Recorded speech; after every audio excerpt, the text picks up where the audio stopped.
Hello everyone, welcome to Inspire Classes. तो बच्चों, आज हम लोग अपना 9th क्लास के फिजिक्स में चैप्टर नंबर 3 स्टार्ट करेंगे, जिसका नाम है ग्रेविटेशन। ग्रेविटेशन अपने आप में बड़ी इंटरेस्टिंग से फिनोमेना है। ऑब्वियसली बात है, ग्रेविटेशन की डिस्कवरी का मेजॉरिटी ऑफ पार्ट, जितने भी इसमें लॉज बने, जितनी भी आज तक की डिस्कवरी हुई है, उसका पूरा कॉन्ट्रीब्यूशन आइजैक न्यूटन को जाता है। Sir Isaac Newton. न्यूटन बड़ा कमाल का साइंटिस्ट था भाई। न्यूटन ने ना फिजिक्स में भी इतना कुछ बनाया। इसके अलावा न्यूटन ने मैथमेटिक्स में बहुत सारी डिस्कवरीज़ की हैं। न्यूटन एक बहुत अच्छा मैथमेटिशियन भी था, फिजिसिस्ट होने के साथ साथ। बहुत सारा डेटा ऐसा है मैथमेटिक्स में जो न्यूटन ने डेवलप किया है। इसके अलावा आप लोग छोटी क्लासों में ऑप्टिक्स के अंदर पढ़ते हो ना, मिरर के बारे में, लेंसेज के बारे में थोड़ा बहुत आपने आइडिया देखा होगा कहीं पे। रिफ्लेक्शन, रिफ्रैक्शन, इस एरिया में भी यानी ऑप्टिक्स के अंदर भी काफ़ी सारी जगह पे, काफ़ी सारी चीज़ों पे आइजैक न्यूटन ने काम किया था। और न्यूटन की जो पूरी स्टोरी रही है वो मैंने आप लोगों को चैप्टर नंबर 2 के शुरुआत में बताई थी। Force and laws of motion के टाइम पे आपको बताया था कि किस तरह से न्यूटन लंदन के कॉलेज में स्टडी करने के लिए गए थे। फिर वहाँ पे एपिडेमिक आ जाने की वजह से 2 साल के लिए स्कूल कॉलेज बंद कर दिए गए सब कुछ। और फाइनली न्यूटन अपने फार्म हाउस पे आ गए, वहाँ पे रहने लगे। और वहीं पे न्यूटन ने कैलकुलस की डिस्कवरी करी। वहीं पे न्यूटन ने ग्रेविटेशन के बारे में बताया, लॉज ऑफ मोशन, बहुत कुछ न्यूटन वहाँ पे डिज़ाइन करके गया। और वो वही फार्म हाउस था जहाँ पे न्यूटन के सर पे एक एप्पल गिरा था। ठीक है, चलो शुरू करते हैं, देख लेते हैं एक बार कि क्या क्या हम लोगों को इस चैप्टर में पढ़ना है। एक्चुअलिटी में सिलेबस क्या है इस चैप्टर का। सिलेबस बहुत सिंपल सा है, बहुत अच्छा सा, छोटा सा, इंटरेस्टिंग सा चैप्टर है ये। एक तो मैं ग्रेविटेशन के बारे में पढ़ना है कि भैया ग्रेविटेशन होता क्या है। उसके बारे में बाद यूनिवर्सल लॉ ऑफ ग्रेविटेशन आएगा, जिसको न्यूटन्स लॉ ऑफ ग्रेविटेशन भी बोलते हैं, क्योंकि भाई आइजैक न्यूटन ने इतना महान इंसान हुआ है कि उस बंदे ने जितना डेटा एक्सपेरिमेंटली डिटरमाइन किया, इतने एक्सपेरिमेंट परफॉर्म किए, इतने सारे एक्सपेरिमेंट किए, उस सारे डेटा को उसने फाइनली मैथमेटिकल फॉर्म में कन्वर्ट कर दिया। और वो आज हमारे सामने है। हमारे तो लाइफ बहुत आसान हो गई ना। बहुत सारे इंस्ट्रूमेंट आज हम लोग, या बहुत सारी चीज़ें आज हम लोग इसी वजह से बना पाए हैं क्योंकि हमें ग्रेविटी के बारे में पता है कि हाँ, ग्रेविटी नाम की भी कोई चीज़ होती है। नहीं तो इंसान कभी शायद मून पे नहीं पहुंच पाता, या इंसान सैटेलाइट्स लॉन्च नहीं कर पाता। बहुत सारी चीज़ें ऐसी हैं जो नहीं हो पाती अगर न्यूटन ग्रेविटेशन के बारे में डिस्कवरी ना करता और हमें आगे की बातें ना पता चलती। इसके बाद force of gravitation of the earth, जिसको ग्रेविटी बोलते हैं कि भैया ग्रेविटी और ग्रेविटेशन में क्या फ़र्क है, देखेंगे। एक्सेलरेशन ड्यू टू ग्रेविटी, जिसको स्मॉल जी बोलते हैं, इसके बारे में डिटेल में चर्चा करेंगे। मास में और वेट में क्या डिफरेंस होता है, हम इसको पढ़ेंगे। और एक कॉमन सा फिनोमेना होता है फ्री फॉल वाला। फ्री फॉल के फिनोमेना को पढ़ने के बाद आपने जैसे फर्स्ट चैप्टर में इक्वेशन पढ़ी थी ना, v is equal to u plus a t, है ना, s is equal to u t plus a t square, half a t square. और थर्ड इक्वेशन पर आपने पढ़ी थी v square is equal to u square plus 2as। इन equations में थोड़ा थोड़ा मॉडिफिकेशन हो जाएगा। होगा क्या कि जो a है ये g से रिप्लेस हो जाएगा हर जगह पे, और s की जगह पे h आ जाएगा। तो इस तरह से नई इक्वेशंस डिजाइन हो जाएंगी हमारे पास इस पर्टिकुलर चैप्टर के अंदर, कि अगर हम ऑब्जेक्ट को नीचे से ऊपर फेंक रहे हैं या ऊपर से नीचे फेंक रहे हैं, यानी जब वर्टिकल मोशन हो रहा है ऑब्जेक्ट में, तो उस सिचुएशन में जो हमारी 3 इक्वेशन ऑफ मोशन है उनमें थोड़े थोड़े चेंजेस हो जाते हैं। वहां पे हम एक्सेलरेशन को क्या बोलने लगते हैं, एक्सेलरेशन ड्यू टू ग्रेविटी, जी से शो करते हैं। हम डिस्प्लेसमेंट की जगह हाइट वर्ड यूज़ करते हैं, और बाकी सब कुछ एज इट इज़ रहता है। और इसके ऊपर न्यूमेरिकल भी करेंगे। इस चैप्टर में काफ़ी सारी चीज़ें हैं, अच्छे अच्छे से न्यूमेरिकल भी करना है, कोई दिक्कत नहीं है। काफ़ी सारी बातें आपको कराऊंगा, हर वैरायटी का क्वेश्चन आपको यहाँ पे कवर कराने वाला हूँ। चाहे आपका नॉर्मल आपकी एनसीईआरटी वाली बुक से हो, चाहे कोई अच्छा क्वेश्चन एनसीईआरटी एग्जाम्पलर से हो, हम लोग सब कुछ अच्छे से कवर करेंगे। ठीक है, तो शुरू करते हैं फाइनली। तो एक कॉमन सा क्वेश्चन यहाँ पे अराइज होता है कि भाई चीज़ें नीचे क्यों गिरती हैं। सपोज मैं यहाँ अर्थ पे हूँ, है ना, ये हमारी अर्थ है। हम लोग अर्थ की सरफेस पे तो रहते हैं, हम लोग मान लो यहाँ हैं, वैसे तो इतने ऊंचे हम नहीं हैं, बट फिर भी स्टिल हम यहाँ पे हैं। और यहाँ से अगर ये बंदा एक बॉल को ऐसे ऊपर की तरफ उछाले तो ये बॉल ऊपर ऊपर को जाएगी और फाइनली घूम के अर्थ पे ही आके गिर जाती है। तो चीज़ें क्यों अर्थ की तरफ अट्रैक्ट होती हैं, क्यों अर्थ की तरफ गिरती हैं? तो इस क्वेश्चन का कॉमन सा आंसर क्या है, this is because of the gravity of the earth. की अर्थ के अंदर ग्रेविटेशनल फोर्स है जो हर ऑब्जेक्ट को अपने सेंटर की तरफ खींचने की कोशिश करता है।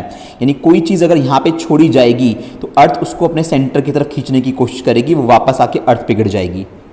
यही होता है ना कि आप अर्थ पे से कोई भी आप कुछ भी चीज़ ऊपर उछालो, वो चीज़ थोड़ी देर के बाद वापस नीचे आके गिर जाती है। या मत उछालो, आप छोड़ दो किसी पर्टिकुलर हाइट से कोई ऑब्जेक्ट को, अगर आप छोड़ दोगे तब भी वो चीज़ अर्थ पे आके गिर जाती है।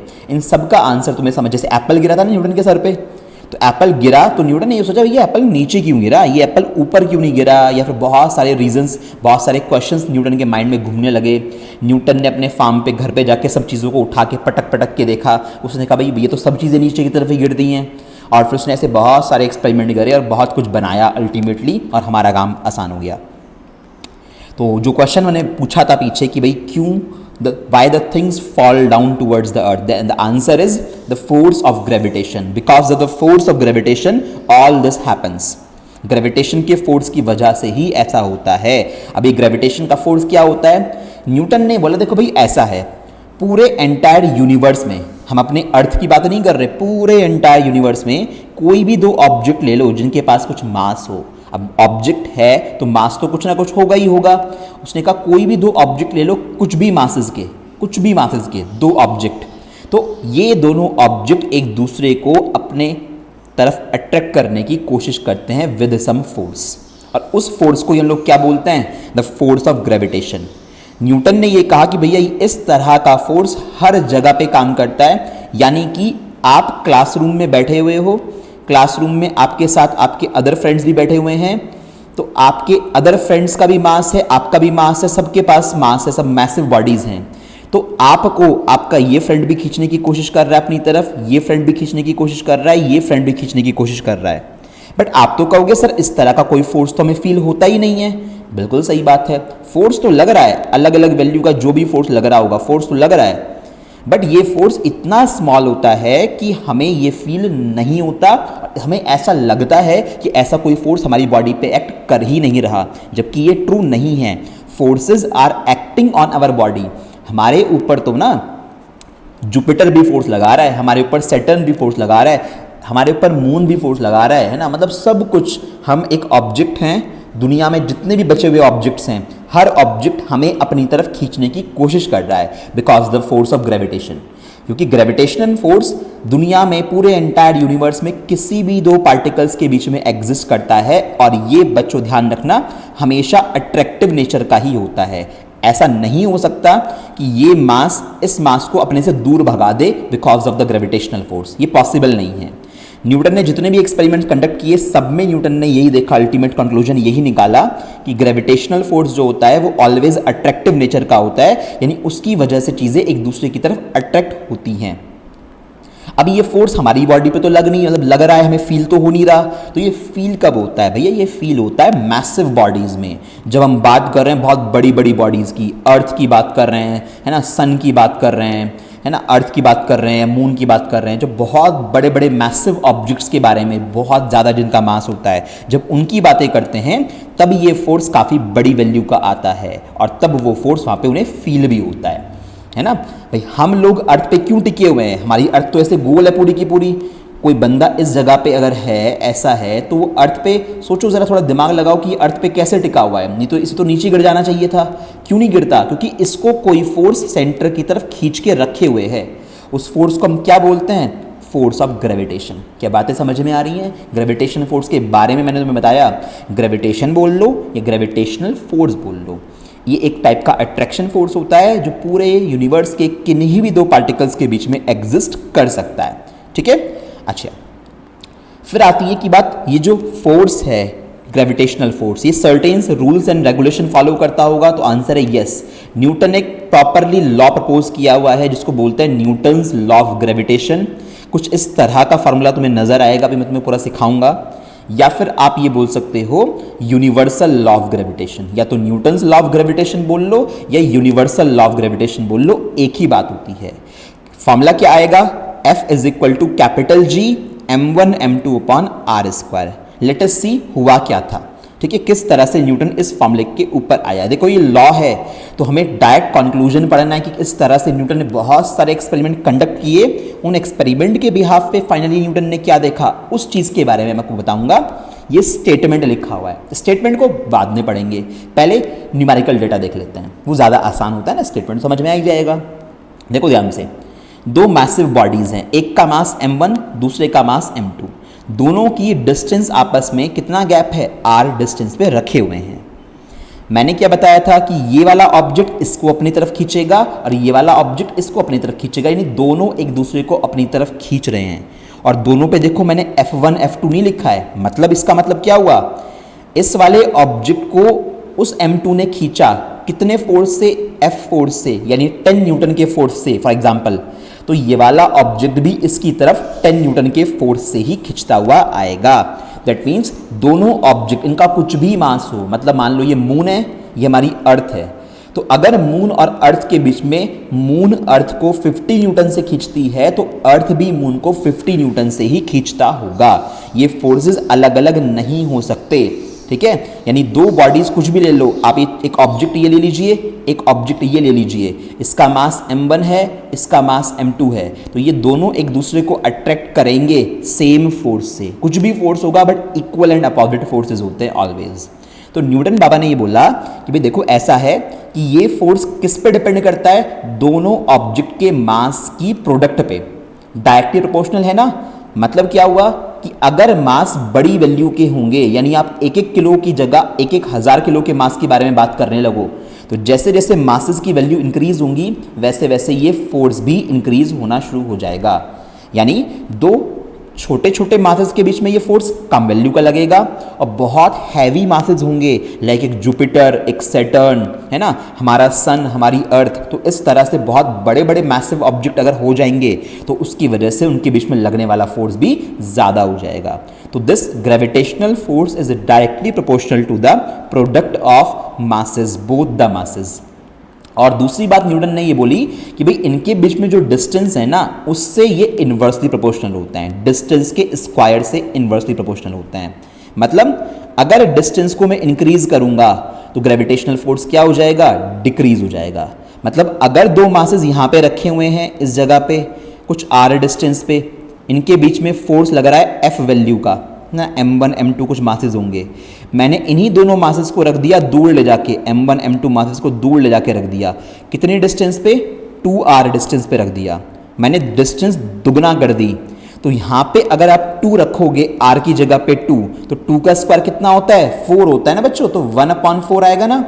r की जगह पे अगर 2 रखोगे तो 1/4 आएगा ना, 1/4, तो यानी फोर्स जो है पहले से घट गया, 1/4 टाइम्स हो गया। मतलब पहले अगर F था तो अब कितना हो गया, F/4 हो गया। दैट मीन्स जैसे जैसे डिस्टेंस बढ़ेगी दो ऑब्जेक्ट के बीच में वैसे वैसे उनके बीच में लगने वाला फोर्स कम होता जाएगा। तो force is inversely proportional to the square of distance between the planets.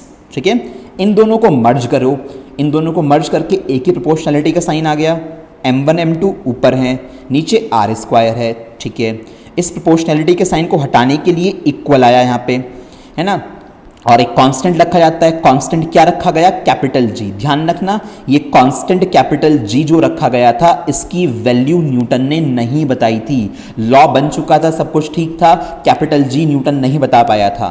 इस कैपिटल जी की वैल्यू न्यूटन के इस लॉ को डिस्कवर करने के 110 साल के बाद लगभग न्यूटन का ये लॉ डिस्कवर हो चुका, सब कुछ परफेक्ट था, सब कुछ मजे में चल रहा था। इस कांस्टेंट की वैल्यू न्यूटन के इस लॉ की डिस्कवरी के लगभग 110 सालों के बाद एक साइंटिस्ट ने, एक पर्सन ने डिस्कवर करी जिसका नाम आगे आएगा, नाम है हेनरी कैवेंडिश।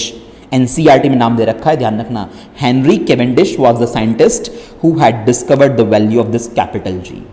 और उसने ये कहा कि भैया ये कैपिटल जी हर जगह पे कांस्टेंट होगा। न्यूटन ने वही तो बोल दिया, कैपिटल जी एक यूनिवर्सल ग्रेविटेशन कांस्टेंट होगा, बट न्यूटन ने वैल्यू नहीं बताई थी। तो काफ़ी बच्चों को ये लगता है कि ये जो फॉर्मूला है इसमें कैपिटल जी भी न्यूटन ने ही दिया होगा, तो आंसर है नो।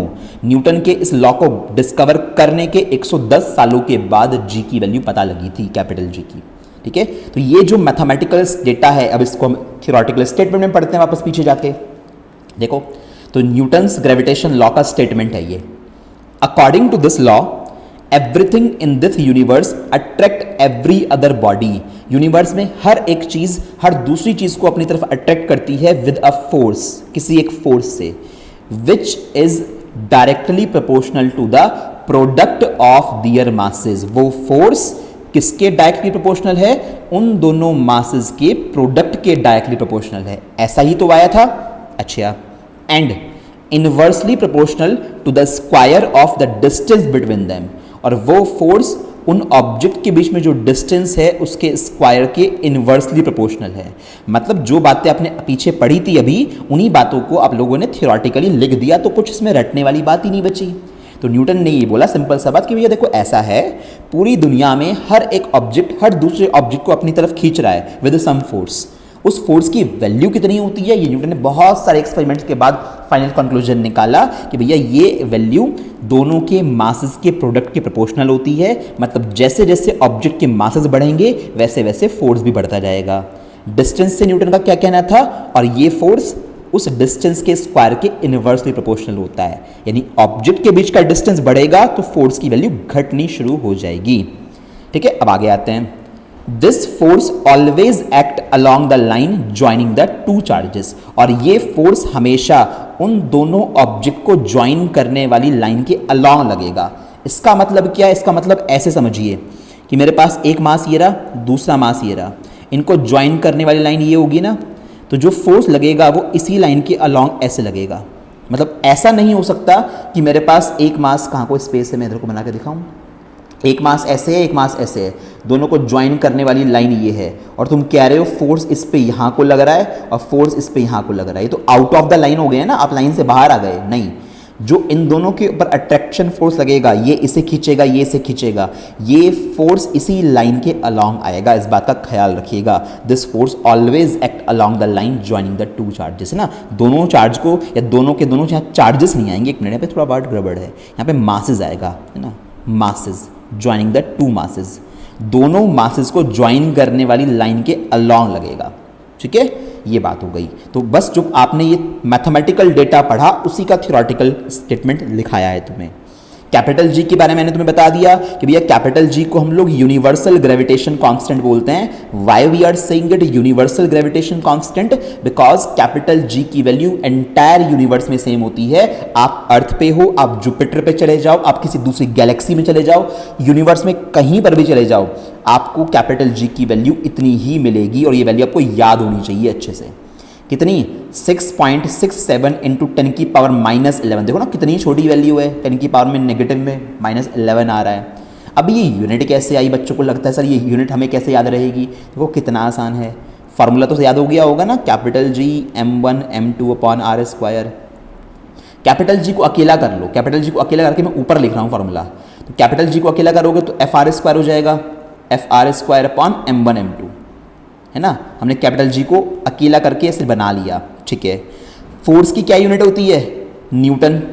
डिस्टेंस की क्या होती है? मीटर स्क्वायर है, तो मीटर स्क्वायर अपॉन में इसकी भी किलोग्राम इसकी भी किलोग्राम, तो किलोग्राम किलोग्राम किलोग्राम स्क्वायर। तो इस फार्मूले से, इस फार्मूले को मॉडिफाई करके ऐसे लिख लो, इससे हमने कैपिटल जी की SI यूनिट निकाली है। तो क्या होती है? Newton metre square upon kilogram kilogram kilogram square. तो प्लीज मेक श्योर आपको ये वैल्यू यूनिट के साथ मेमोराइज हो, और आप यूनिट भूल जाए तो आप इससे निकाल लेना, इसको जी की वैल्यू यहाँ से अलग करके निकाल सकते हो। नोट में मैंने कुछ पॉइंट लिखा रखे हैं जो मैंने आपको बताया कि भैया ये जी की वैल्यू, कैपिटल जी की वैल्यू आइजैक न्यूटन ने नहीं बताई थी। आइजैक न्यूटन के इस लॉ को डिस्कवर करने के 110 साल के बाद लगभग हेनरी कैवेंडिश ने इस वैल्यू को डिटरमाइन किया था, एक प्रैक्टिकल इंस्ट्रूमेंट से प्रैक्टिकली डिटरमाइन किया था। वो क्या प्रैक्टिकल इंस्ट्रूमेंट था वो सब हमारे सिलेबस का पार्ट नहीं है। ठीक है, तो ध्यान रखना पर्सन का नाम, Henry Cavendish was a scientist who had discovered the value of capital G after 110 years of the discovery of gravitational law। ठीक है भाई, चलिए अगला point. The value of capital G remains same in the entire universe। इसलिए इसको क्या बोलते हैं? इसलिए इसको यूनिवर्सल ग्रेविटेशन कांस्टेंट बोलते हैं। क्या मेरी बात समझ में आ रही है? कैपिटल जी की वैल्यू पूरे एंटायर यूनिवर्स में सेम रहती है, इस वजह से इसको यूनिवर्सल ग्रेविटेशन कांस्टेंट बोला जाता है। अच्छा, आपने देखा कि कैपिटल जी की वैल्यू बहुत छोटी है, तभी तो हमें फोर्स फील नहीं होता, है ना। कैपिटल जी की वैल्यू कितनी है? 6.67 इंटू, देखो ना 10 की पावर -11 पहुंच रही है, इतनी छोटी वैल्यू है, न्यूटन मीटर स्क्वायर पर kg स्क्वायर। तो कैपिटल जी की वैल्यू बहुत स्मॉल है। ये इस बात को शो करती है कि ग्रेविटेशनल फोर्स काफ़ी वीक फोर्स होते हैं। नेचर में जो और बाकी फोर्सेस एग्जिस्ट करते हैं उन फोर्सेस के कंपैरिजन में gravitational force is much much weaker. Gravitational force से स्ट्रॉन्गर फोर्स कौन से होते हैं, अगर अपनी नॉलेज के लिए जानना चाहते हो तो ग्रेविटेशनल फोर्स से स्ट्रॉन्गर होता है इलेक्ट्रोस्टैटिक फोर्स। इलेक्ट्रोस्टैटिक फोर्स लगता है चार्ज पार्टिकल के बीच में, जैसे इलेक्ट्रॉन प्रोटॉन न्यूट्रॉन्स के बीच में, इलेक्ट्रोस्टैटिक फोर्स। और इससे भी स्ट्रॉन्गर होते हैं न्यूक्लियर फोर्स, दुनिया के सबसे स्ट्रॉन्गेस्ट फोर्स। अभी आप लोगों ने न्यूक्लियस के बारे में नहीं पढ़ा ना, केमिस्ट्री जब आप पढ़ोगे आगे तो वहाँ पे आप देखोगे कि न्यूक्लियस की डिस्कवरी हुई थी। न्यूक्लियस के अंदर हमारे पास प्रोटॉन और न्यूट्रॉन होते हैं, ऑर्बिट में चारों तरफ इलेक्ट्रॉन घूमते रहते हैं, तो वहाँ पे सब ये बातें आती हैं। तो मतलब ग्रेविटेशनल फोर्स नेचर में जितने भी फोर्सेस पाए जाते हैं उन सब में सबसे वीक फोर्स होता है। अगर उन सब से कंपेयर करें न्यूक्लियर फोर्स से और इलेक्ट्रोस्टैटिक फोर्स के कंपैरिजन में ये काफ़ी वीक होता है। ठीक है, रीज़न है कैपिटल जी के लिए बहुत स्मॉल होने की वजह से, और कैपिटल जी कहीं पर भी चेंज नहीं होगा, ध्यान रखना। बाद में एक स्मॉल जी भी आएगा, कंफ्यूज मत हो जाना। कैपिटल जी एक कांस्टेंट वैल्यू है, स्मॉल जी जब आप पढ़ोगे, आप इसे पढ़ोगे, ये एक एक्सेलरेशन होता है एक तरह का। ठीक है, थोड़ी थोड़ी बातें बता रहा हूँ, उसी के अकॉर्डिंग आगे चलते रहिए। चलिए अब पढ़ते हैं कुछ फीचर्स, कुछ प्रॉपर्टीज, कुछ कैरेक्टरिस्टिक्स ग्रेविटेशनल लॉ की। ग्रेविटेशनल लॉ के कुछ स्पेसिफिक फीचर होते हैं। एक बड़ा इंपॉर्टेंट फीचर है फर्स्ट वाला कि भैया gravitational force is independent of the intervening medium. ये क्या मतलब हो गया इंटरवेनिंग मीडियम का? भैया फॉर्मूला ये पढ़ा है ना तुमने, F is equal to G m1m2 upon r square. क्या यहाँ पे कोई ऐसी चीज़ आ रही है जो मीडियम को शो करती हो? ये तो कांस्टेंट है, ये दोनों मासेज हैं, ये डिस्टेंस है, कुछ भी नहीं आ रहा है यहाँ तो। मतलब अगर m1 m2 मासेस को मैं एयर में रखूं, वैक्यूम में रखूं या पानी के अंदर ले जाके रख दूं उतनी ही डिस्टेंस पे, तो अगर यहाँ पे इन दोनों के बीच में 10 न्यूटन का फोर्स लग रहा था, 10-10 न्यूटन का, तो यहाँ पर भी फोर्स 10-10 न्यूटन का ही लगेगा। आप इन दोनों मासेस को उठा के किसी ऑयल के अंदर रख दो उतनी ही डिस्टेंस पे, तब भी ये फोर्स सेम रहता है। यानी ग्रेविटेशनल फोर्स इस बात पे डिपेंड नहीं करता कि उसके सराउंडिंग में क्या मीडियम है। That means gravitational force same होगा दो मासेस के बीच में, चाहे वो एयर या वैक्यूम में रखे हुए हों, चाहे वो पानी के अंदर रखे हुए हों, चाहे वो किसी भी और मीडियम में रखे हुए हों। मीडियम चेंज हो जाने से, सराउंडिंग मीडियम चेंज हो जाने से ग्रेविटेशनल फोर्स पे कोई चेंज नहीं होता है, ध्यान रखना। ये है फर्स्ट प्रॉपर्टी। सेकेंड प्रॉपर्टी ये कहती है, क्योंकि आपको बताया था मैंने लॉ के लास्ट में कि ये वाला फोर्स हमेशा दोनों ऑब्जेक्ट को ज्वाइन करने वाली लाइन के अलॉन्ग लगता है। देखो दोनों को ज्वाइन करने वाली लाइन के अलॉन्ग ही काम करेगा, कि अगर ऐसे दो ऑब्जेक्ट बना दिए, इनको ज्वाइन करने वाली लाइन ये बनेगी, तो ये वाले फोर्स ऐसे ही काम करेंगे, ध्यान रखिएगा इस बात का। तो gravitational force always act along the line joining the two masses, दोनों मासेस को ज्वाइन करने वाली लाइन के अलोंग ही काम करते हैं। और ऐसे फोर्स जो इस तरह से ज्वाइनिंग लाइन के अलोंग काम करते हैं उनको फिजिक्स में बोलते हैं सेंट्रल फोर्सेस। क्या बोलते हैं? Central forces. तो इसका मतलब ग्रेविटेशनल फोर्स एक तरह का सेंट्रल फोर्स होता है। सेंट्रल फोर्स होने का रीजन क्या है कि जिन दो ऑब्जेक्ट के बीच में आप ग्रेविटेशनल फोर्स चेक कर रहे हो उनको ज्वाइन करने वाली लाइन के अलोंग ये वर्क करेगा। ठीक है, दो बातें हो गई, दो प्रॉपर्टीज हो गई हैं। Third property, gravitational force is a conservative force. अब कंजर्वेटिव फोर्स का मतलब, अभी ये टॉपिक आपके लिए तो वैसे बहुत डिटेल में नहीं है, फिर भी थोड़ा सा आइडिया रख लो कि ग्रेविटेशनल फोर्स कंजर्वेटिव फोर्स होता है। इसका मतलब क्या है कि भैया work done in closed path, work done in closed path, closed loop, कितना आएगा? 0 आएगा। वर्क का पूरा चैप्टर आप पढ़ोगे आने वाले टाइम में, है ना, आपके वर्क का चैप्टर फिजिक्स के अंदर ही आता है 9th क्लास की, तो वहाँ पे हम देखेंगे कि वर्क डन अगर क्लोज्ड पाथ में 0 है, यानी एक ऑब्जेक्ट को हमने नीचे से ऊपर लेके गए और फिर वापस ऊपर से नीचे लेके आए, है ना, यानी जिस जगह से चला के लेके गए थे घूम के वहीं पे आ गए, तो पाथ क्लोज हो गया। तो क्लोज पाथ में वर्क डन 0 आता है ग्रेविटेशनल फोर्स की वजह से।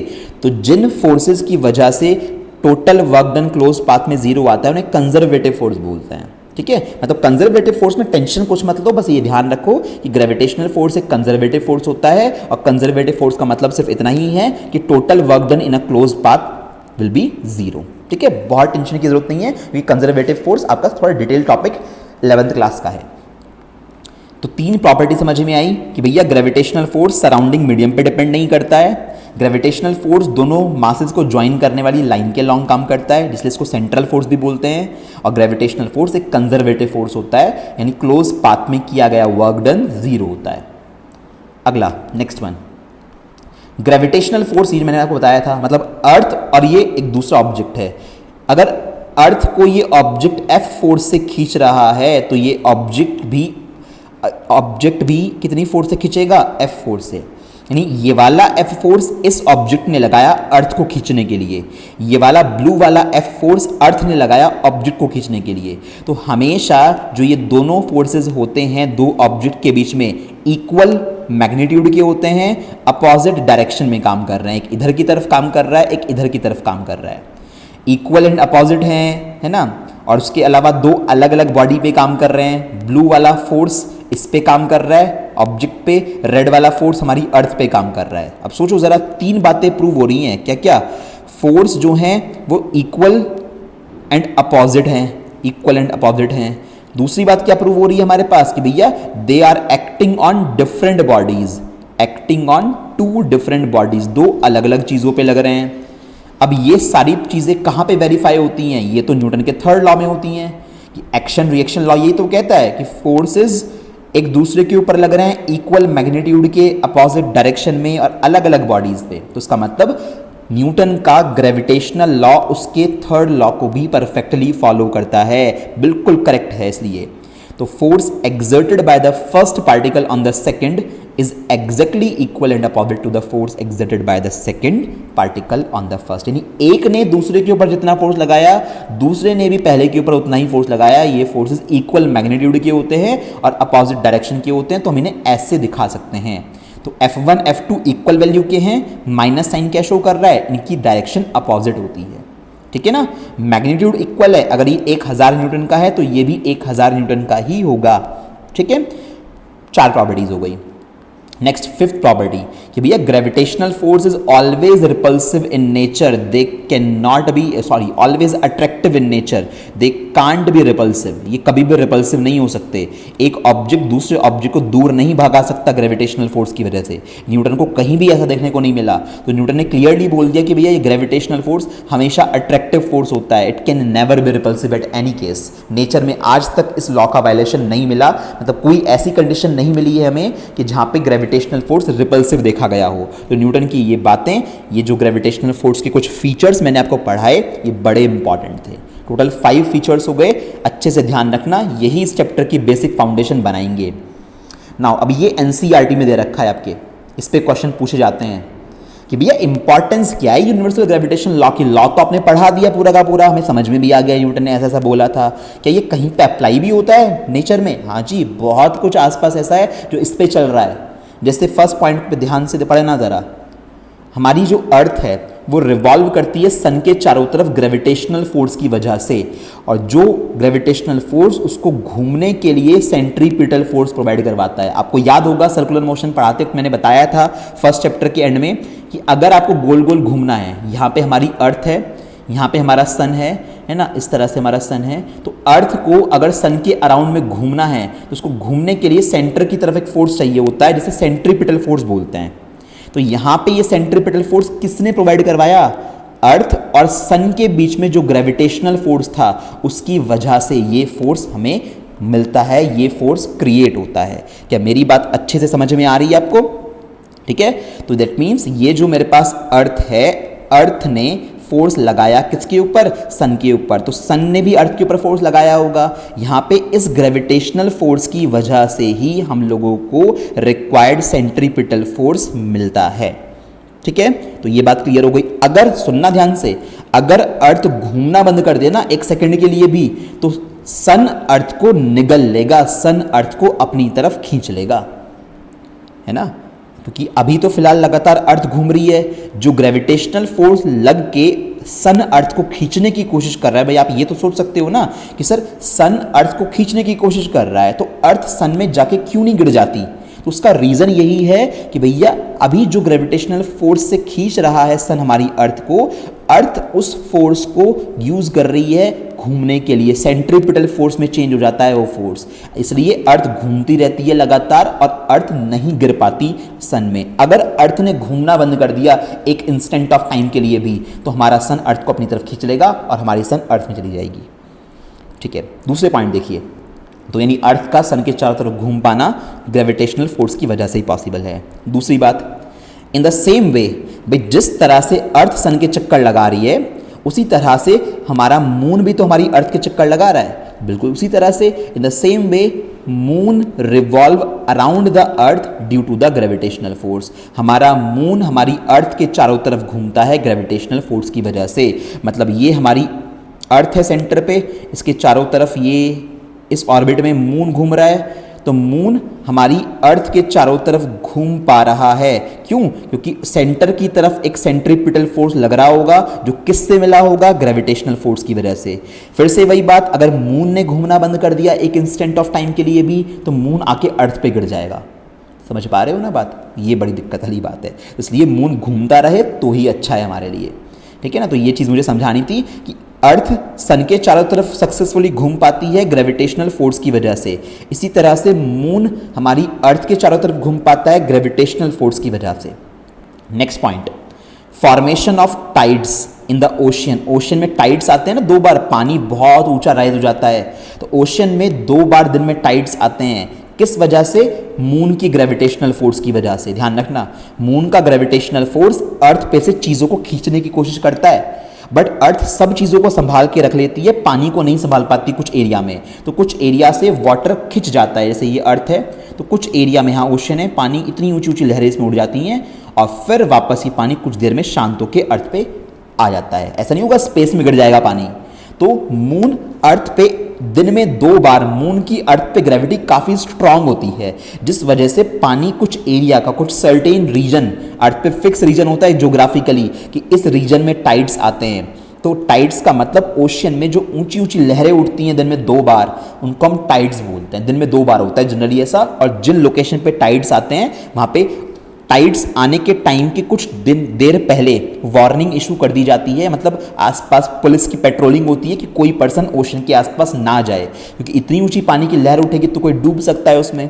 तो वहाँ सब के जो गवर्नमेंट होती है उधर के एरिया की, तो वो उस बात का ध्यान रखती है। तो एक पूरा ज्योग्राफिकल लोकेशन होता है कि जिस जिस जगह पे टाइड्स आते हैं तो वहाँ पे ये चीज़ पहले से ही कंट्रोल में रखी जाती है। तो मतलब टाइड्स क्यों आ रहे हैं ओशन में? वो मून के ग्रेविटेशनल फोर्स की वजह से। मून अर्थ पे से पानी को खींचने की कोशिश करता है। नेक्स्ट बात, हमने इतने सारे सैटेलाइट्स लॉन्च कर रखे हैं हमारी अर्थ के चारों तरफ, जो हमारा टेलीविज़न कम्युनिकेशन करवाते हैं, मोबाइल कम्युनिकेशन करवाते हैं ना, टेलीविज़न के चैनल के सिग्नल आपके DTH तक सैटेलाइट से तो आते हैं।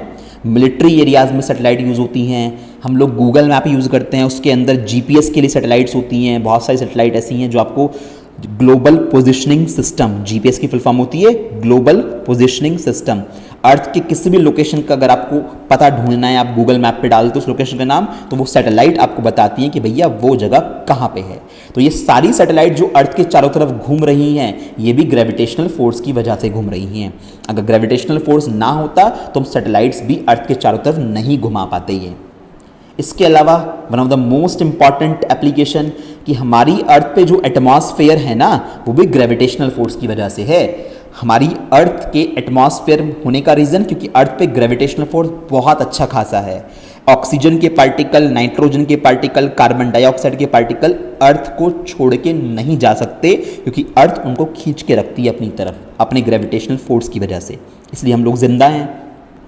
अगर ग्रेविटेशनल फोर्स खत्म हो जाए अर्थ का, यानी ग्रेविटी खत्म हो जाए एकदम से, तो उस केस में एटमॉस्फेयर भी खत्म हो जाएगा। मून पे यही तो हुआ, मून पे ग्रेविटेशनल फोर्स बहुत वीक है मून की सरफेस पे, तो जिसकी वजह से मून की सरफेस पे से ऑक्सीजन, नाइट्रोजन, सारी गैसेस के पार्टिकल एस्केप हो गए, वहाँ से चले गए उसे छोड़ के। तो इसलिए मून पे कोई एटमॉस्फेयर नहीं है due to the very small value of gravitational force on the surface of the moon. But moon के पास इतनी ताकत है कि देखो अर्थ के वाटर को खींच लेता है, इतनी दूर होने के बाद भी दिन में 2 बार अर्थ के वाटर को खींचने की कोशिश करता है, बट खींच नहीं पाता। अल्टीमेटली पावरफुल तो अर्थ ही है, तो कुछ देर के बाद मून की ग्रेविटी वापस वीक पड़ जाती है और मून जो पानी खींच रहा था ओशन से, वो पानी वापस शांत हो जाता है, शांत होकर नीचे बैठ जाता है।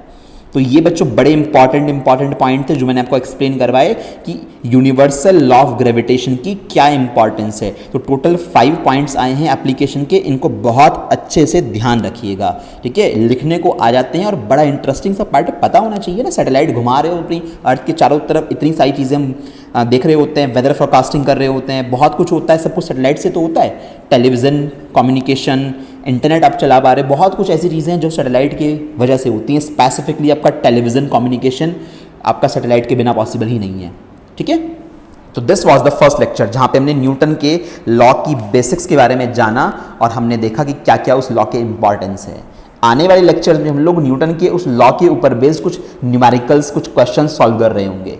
धीरे धीरे चैप्टर को आगे बढ़ाएंगे और कुछ ही दिनों में हमारा चैप्टर बहुत अच्छे से प्रॉपरली कवर हो चुका होगा और आपको लगेगा फाइनली चैप्टर के लास्ट में कि हाँ, आपको ये चैप्टर बहुत अच्छे से समझ आ गया है, ठीक है। थोड़ा सा बुक से रीड करने की कोशिश करना, एनसीईआरटी या जो भी रेफरेंस बुक है, क्योंकि रीडिंग से हमारी बहुत अच्छी हैबिट बनती है, हमें चीज़ें पढ़ने की आदत हो जाती है और चीज़ें समझ में भी आने लगती हैं। तो प्लीज़ हमेशा बुक से पढ़ने की आदत डालिए, चीज़ों को पढ़ के देखा कीजिए, थोड़ा समझ में आए थोड़ा ही सही, बट हैबिट डालना शुरू कीजिए कि हाँ, हमें टेक्स्ट भी पढ़ना है बुक से, ठीक है।